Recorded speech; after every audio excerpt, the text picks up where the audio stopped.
Welcome to the D-Shift podcast, where we provide inspiration, motivation, and education to help you transition from the challenges of divorce to discover the freedom and ability to live life on your own terms. Are you ready? Let's get this shift started. Hello, and welcome to another episode of the D-Shift podcast. And this one is going to be something that I think as women, this topic we're going to talk about is going to be something that I think as women, we really need to be able to focus on. So I have a really special guest, Amber Griffiths. She is the maker of legends, and she's also brand strategist. And I just love that title. And I have to tell you, I met Amber at the speaker training I went to in New Orleans, and it was just amazing. She was just this wealth of knowledge and support and just such a nice person. And Amber, I am so happy to have you on the podcast today. Oh, I am just thrilled to be here. Mardi, thank you so much for inviting me. Oh, you are welcome. And I was on Amber's podcast, so I want you to talk a little bit about your podcast too before we end up this conversation. So Perfect. let's talk a little bit though about you. So Amber, what got you into becoming passionate about making legends and helping professionals, right? Or anybody really get started in creating their own brand and becoming a legend? Absolutely. I do work a lot with entrepreneurs and a lot with corporate people because whether you're in a 9-to-5 job or a 9-to-9 job, whatever that corporate world looks like for you, or you're an entrepreneur and doing something on your own, we all get to show up with our personal brand. It's how we're recognized, it's how we are noticed, it's how we are remembered. So if you are the CMO of some company, if you are the operations manager of some company, how are you standing out in a way that people can feel you and experience you so that they leave and they're like, oh, that was different. That was amazing. She saw me. She felt, I feel like we had a connection here. That is what I'm all about. And I started my world. I was going to be an English teacher. I was going to be a pharmacist. And then I realized that is so not my thing. I realized what I liked about both of those things was the people. And so I've spent the last 20 years as a brand strategist, and just the last, really putting a title to the maker of legends, just the last 8, because I realized that branding and bringing out more of who you are into everything that you do, every relationship you have, that's huge. But really, when I get really clear about my purpose, like what makes me different and what makes me really light up and tick, is that creating of legends, because it's about the community. It's not about the individual. It's about how we're actually changing the world as we lock arms and move forward. So it's been a heck of a journey, but I love it.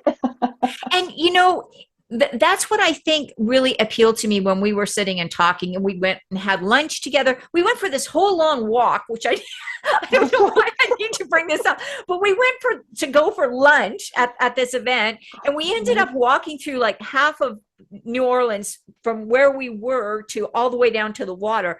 We had this okay lunch. The lunch wasn't that great, but the walk, the conversation was phenomenal. So Amber, why do you think in today's world, that sense of meeting somebody and making a connection, it doesn't seem to happen all that often, at least not to me? Like, I meet a lot of professionals and work with a lot of professionals, and it seems like a lot of LinkedIn profiles and, Facebook stuff and Instagram, it's almost like you could just take anybody's head and stick it on that profile. Oh, very much so. And you wouldn't even know that there was a change, right? What's going on? Oh, absolutely. I think there's a number of things that go into this. And I know that the last several years with the pandemic and being so isolated, it's just emphasized it. It really hasn't changed anything. I know people are noticing it more, but I've been doing this for 20 years. I'm like, actually, this is what we do. We are so worried about being judged that we hide. We show about 10 to 12% of ourselves. And so it's, well, you can see this of me, and you can know that I have kids, or you can know I have a dog, or you can know that I really like tater tots, but I'm not going to tell you what actually matters to me. Because what if you judge me? What if I lose you as a client? What if I lose this as a job possibility? And so we try to hide that part of this, because what if it ruffles feathers, makes somebody uncomfortable? Another part of it, I believe, especially with those who are really passionate about what they're doing, they care so much about how it lands. They care so much about the result and the impact they are having, that rather than jump in and do it wrong, or have it land poorly or have it land off to the side a little. We just choose not to. Yeah. So it's, here's my profile page and you can see me and you want. And the more we do Zoom, as much as it connects us around the world. I mean, I've been doing Zoom before it was cool, people.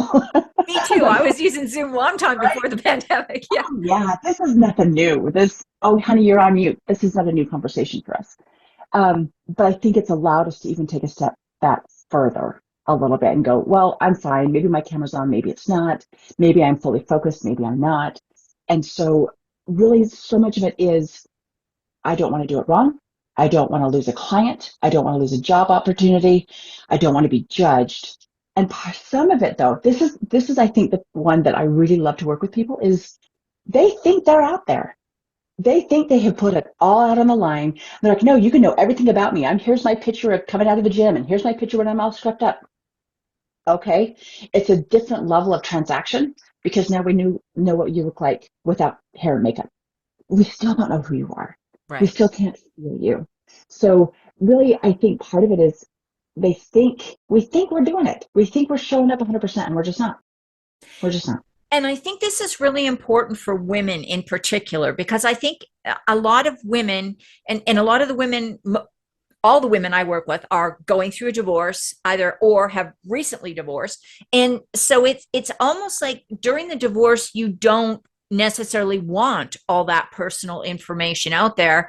And maybe Absolutely. all the stuff you were posting before, the happy families pictures, that is no longer maybe going to be in your wheelhouse, right? For some women, that's a really personal, like I don't talk about my personal divorce issue other than I say it wasn't a positive experience, because again, there's a lot of stuff there that just, I don't feel anybody needs to know unless, I'm working Right. with you one-on-one.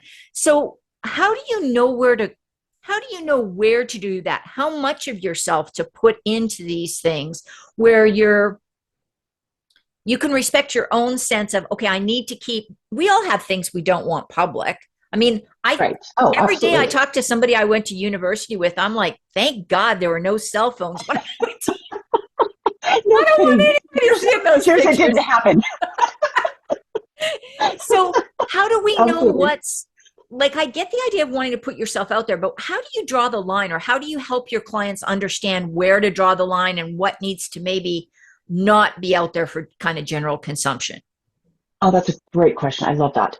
Uh, First things first, there's a difference between personal and private. So make that distinction. You don't have to know that I was having a bad day, and I don't have to share with you that I'm having a bad day to show up as fully me. So there's part of that is the distinction. You don't have to know all the gritty details of this relationship that didn't go well to really still know what you value most, how you're going to treat me, and how it's going to feel when I work with you. So there's that portion of it. And the other part I think is that what are we telling our stories for? There's a lot of coaches out there, a lot of people, a lot of therapists who will say, you got to tell your story till it, till it quits bleeding. If you have some of these processing people, it's like, you're going to stand on this chair and tell your story till you don't even want to hear it anymore. What I usually, especially when I'm working with speakers, why are you telling the story? Right. Do you need to tell it because you need to say it? Or is it going to somehow impact and help the person listening have some kind of an experience and a transformation?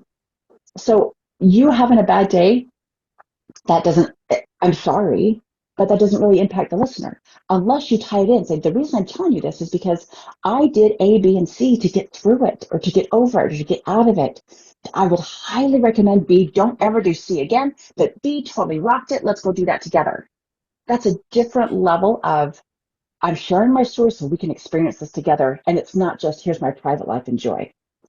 Right. And I think that's really important, because I hear a lot of women, a lot of the women I work with say, I would like to become, I want to have my own company, or I want to be an entrepreneur, or I want to become a consultant or a coach or whatever.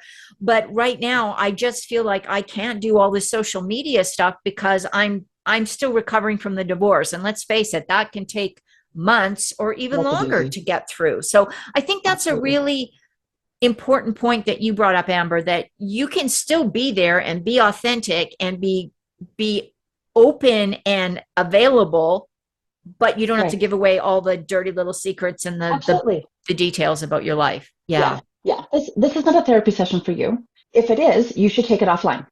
Like honestly, like that's not helping your audience necessarily unless you allow them to experience it with you. Unless you bring them in and say, this is what I'm actually doing. This is not a conversation with your doctor. We don't need to know all the gory details. Like, use a little bit of power of discernment there. Like just decide, this is yes, this is going to help my people. Yes, this is going to connect me with my people because I know they can relate to this. It's a different kind of storytelling. Do you have a particular platform? And I'm not asking you necessarily to, go into the pros and cons of the different social media platforms, but is there one where you just find people tend to be more authentic, or is it equally, equally represented? Are people equally represented? And let's just stick, if you're okay, let's just stick with kind of Yeah. the top three, LinkedIn, Facebook, and Instagram. Do you see Sure. that there's a difference between those platforms with what you need to do to be seen as authentic? Yes. Yes. I think really what you need to do to show up as authentic and be seen and be felt and be experienced, that's across the board. I think what happens way too often is with Instagram and Facebook, you have a really great opportunity to connect on a deeper level, but it's this facade of everything's fine. So I don't want to post that business was rough this month. I don't want to post that, oh wow, I shared what mattered most to me and I got totally dumped on. Like I missed, the client said, nope, never mind, I'm not for you. We don't want to share that. So sometimes it becomes this really beautiful, here's the best of everything. Right. And then you have LinkedIn, which sometimes there's a lack of personality, like a distinct lack. They're very business oriented. They're like, let's just get together and figure this out. But you don't see a whole lot of pictures of food or kids or puppies on LinkedIn. So there's an opportunity on every single platform to show up as you. You just get to decide how to use that best. If you're a speaker, if you like to talk versus write, do a live video. There's very little that's more authentic than that. And I'm not talking like, is your hair and makeup done? That's a different thing. Do you tell me what matters most to you and why it matters? Can I feel it in there? And can I find myself in your story? And you can do that on every single platform if you choose to. But it's definitely it's an intentional behavior to do. So that's social media. And I know that's not necessarily your, what you are directly working with people is on social media, but it's part of the package, I think, for most people now. Yes. What about your speaking clients? Because I know you really work with people Mhm. to become more effective speakers and to get their message out there. Public speaking is a really big fear for a lot of people. How do Yes. you see helping people through that, or do most people come to you already pretty comfortable with the public speaking aspect of their own marketing and strategy? It really is kind of across the board. I have these people who are like, I think I want to be a speaker. I had a business coach that said the best way to build my business was to speak. And that's true if you do it well. And it's not true if you do it like everybody else, because then it's just more of the same and it's just noise and everybody's wasting time and you don't get paid. Your story doesn't get out there. Your message doesn't get out there. Your vision does not become a reality. So if you can show up in a way that's you, awesome. And if it's just about confidence, I can help you with that. I work with amazing geniuses at speaker confidence that can help you with that. And then I also have the ones who are like, well, I've done 5 TEDx talks. I'm still not making money. I can't build my list. I can't get people to show up when I do something. What am I doing wrong? Working with a couple of TEDx speakers right now. And it's because the TEDx has a very strict format and very little of you gets to come out of that. You still can, but you have to work within very specific parameters and make sure, like, again, it's very intentional to make sure that you comes out in that. One of the things I work with speakers is on their isms, the things that we naturally say all the time. I have a pile of Amberisms that I know that I say them only because somebody will say it back to me and kind of wink. I'm like, oh yeah, I do say that a lot. That's an Amberism. And we work so hard, especially as new speakers, to get rid of that. And that is such a misstep. I'm like, that is part of what makes you you. It's part of what I talk about Legos or tater tots, and I get a weird smile on my face. My audience can connect. The ones who understand the Lego and tater tot conversation can go, oh yeah, I knew that about her. That's so weird. But I let them into that little piece of who I am. So if you've been speaking for 20 years, there are ways to get paid without getting paid. Sure. So like there's some of those speakers, I'm sure you've met them too, where you're like, I'm not going on stage unless I get paid.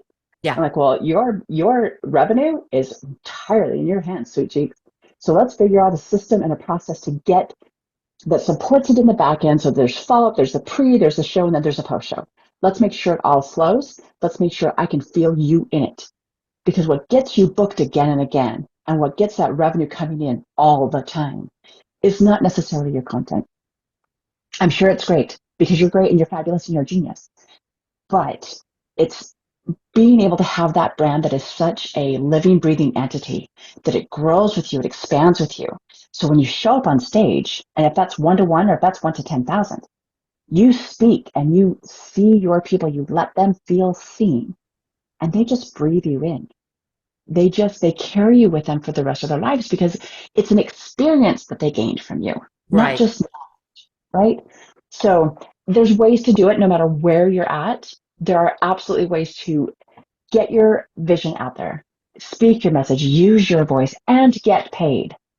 You Because just got to do it yeah, and intentionally. that is so important because there's obviously, and we could talk about this for hours, but there's really, you have to know what your purpose is in speaking. Like, are you trying to promote a social cause? Are you trying to get paid? Are you trying to sell a program? Sell from stage is what they call it, Right, and then right, there's also like, people that maybe haven't been in this speaking thing, there's also pay to play stages where some of right, those speakers on that stage are paying $5,000-$10,000 for that 45 minutes they get to get up there and tell their right. story, because they've got an offer they're going to make at the end, and they're Yes, betting that they're going to make that money back and then some. So right, right. understanding, if you do want to get out and get public speaking, working with somebody that understands the different stages, that understands the how to use those stages and how to maximize them.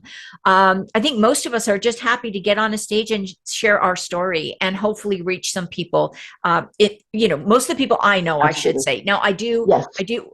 You and I both know some people who are very high level speakers who probably don't do a lot of free stuff, but I also know that they do come on and speak at different events when that's something that's of their passion and their interest. Right. So, When it yeah, matters to them. Absolutely. There's, you're absolutely right, Marty. There's so many different ways to show up and so many different reasons to show up. And there's no wrong answer as long as it's real, as long as it's you, right. right? I mean, if you're showing up to try to sell, there was one time I was speaking at a workshop. I was just this guest speaker that came in and I'd never sold from stage. I'm like, you know what? I'll just try it. And even halfway through the offer, I'm like, I don't want these people to buy it because what if then I have to work with them and I don't know them? I'm like, what am I doing? Yeah, And if you think the audience can't feel that, you are mistaken. yeah, yeah. So do it in a way that's authentic to you, and it's going to be great. So I have one other question, because I know you are the maker of legends. What is your difference, or how do you differentiate between somebody who's, say, a celebrity, or I think your terms are a celebrity, an icon, and a legend, right? Yes. How do you know which category you're in, and how do you know which category you want to be in? Oh my goodness. Okay, so that's a whole other hour. But here's a 30-word version of it. Celebrity, it's all about you, right? You want to be seen, you want to be noticed, you want to be recognized. There's nothing wrong with that. Own it. Is I just want people to be able to, I walk in the room and they go, oh my gosh, that's so and so. Icon is very similar, except it's usually associated with something particular. She's this person for tater tots. She's this person for donuts. She's this person for child labor. She's a person for women's rights. It's associated a little bit more closely with that, but it's still you. When you are a legend, legends are not made on their own. That's not how it works. Becoming legend is so much about the community that you build. So really, you don't have to show up. I work with legends. I call them my reluctant legends. You will never see their face on stage. They're in the backdrop doing everything possible, moving heaven and hell to get this message out there. And that is how they become legend, even though they did not take such a stage ever. But Right. they are creating this movement, this community, this collaboration among people to go forward, lock arms and lock hearts and souls and change the world. And that's legend. I love that definition. That's what I want to be when I grow up. You totally could. And, Totally could. I think that's, just listening to you in there, the passion that you have in creating this is just so evident. And so that's why you're your own legend. You know what I mean? Amber, Oh, thank you. what do you think is the biggest hurdle or obstacle that, and I'm going to bring it back to women. I know you work with both men and women, Yep. but let's focus on just women. I work with What do you think mostly is the women. biggest hurdle that women have when they make up their mind? Okay, I want to take this path. I want to create this movement, this community, this um, well of knowledge for people to be able to access. What's the biggest hurdle to get started down that path? I think it's all about the jumping, right? You know your stuff and you have the passion. So you just have to take the first step. You just have to realize you're going to land fine. It's going to be okay. So just jump. But I think what really catches us, and especially women, it's part of why I love working with women, is without an idea of how to do it our way, we lean into what we've seen. We learn into somebody else's process, some other way of doing things. And that's part of what really, it's like tying weights around your feet. There's no way you get momentum and start running down that path when you're trying to do it the way somebody else did it. Even if they had your best interest at heart and said, oh, you should do A, B, and C. If it's not the way you really want to do it, it's part of why I think I love this so much is I have such an issue with authority that I'm like, I'm not doing it your way. I will do things my way, start Yeah. to finish, we're doing it my way. So when you are able to have the confidence and support to create that path that is truly yours, where you get to decide the speed and when you stop to smell the flowers and when you sprint forward, that is what gets you success because that keeps that light inside fully glowing. That's because doing it somebody else's way will stifle that inner awesomeness. It just mutes it. So And yeah, do it your way. I can't, I want to just yell that out. I want people to, take that. Who's saying that? Frank Sinatra? I did it my way. You have My got way. to make that your song because Yes. if you, I've been in a mastermind. I'm not going to name any names, but where we were lockstep to do things a certain way, like milestones, and you had to do this and you had to do that and you had to do the other. And I did all that stuff, and I'm calling it stuff politely. I did it Yes. all. I got the course done. I got this done. I got that done. I did the Facebook Lives. And none of it was authentic. Not one thing, because it was not where I knew my heart was. It wasn't. I felt rushed through some of the steps I had to take. And so working with somebody that respects that and says, what's your vision? Okay, now how can we make this work? Right. I think Just do it in a way that makes sense for you.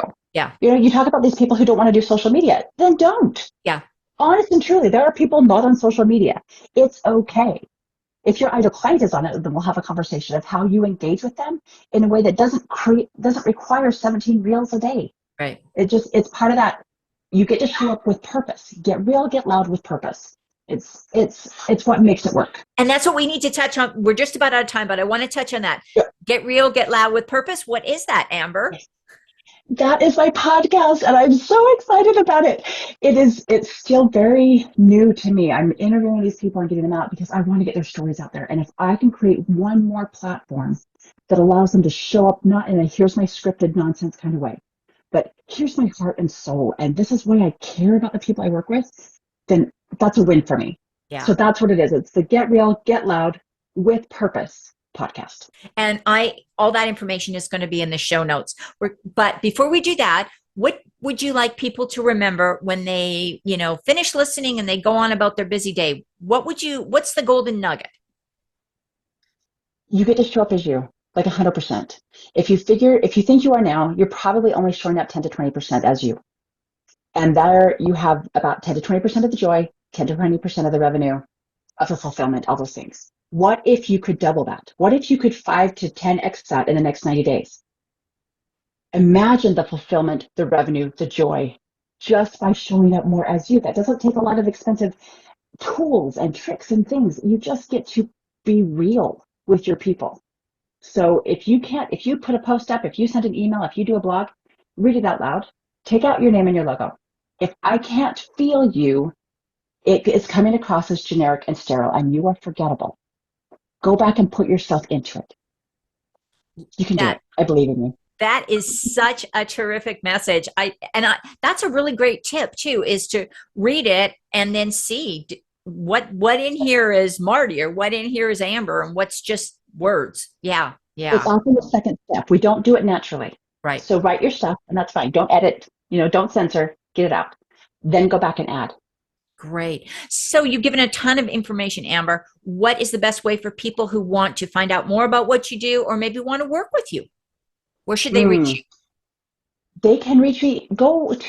Please, I invite you to go to speakermoxie, MOXY.com. Piles and piles of stuff are there. And if you can't do that, reach me on email or LinkedIn. I'm Amber Griffiths. I'm your brand by design on LinkedIn. I'm very accessible there.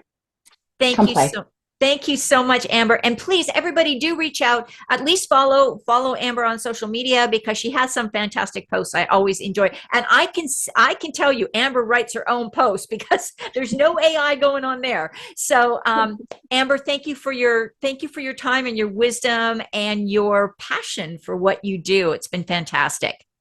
Thank you so much. And thank you, everybody, for listening into this episode of The D Shift. And don't forget to tune in to the one that we're going to have launching next week. Thanks for listening and supporting the D Shift podcast. If you would like to attend live trainings by our amazing guests and have a chance to ask questions and get answers from our experts, join the D Shift crew. For more details and to sign up, head on over to www.divorcecoachforwomen and click on the podcast page.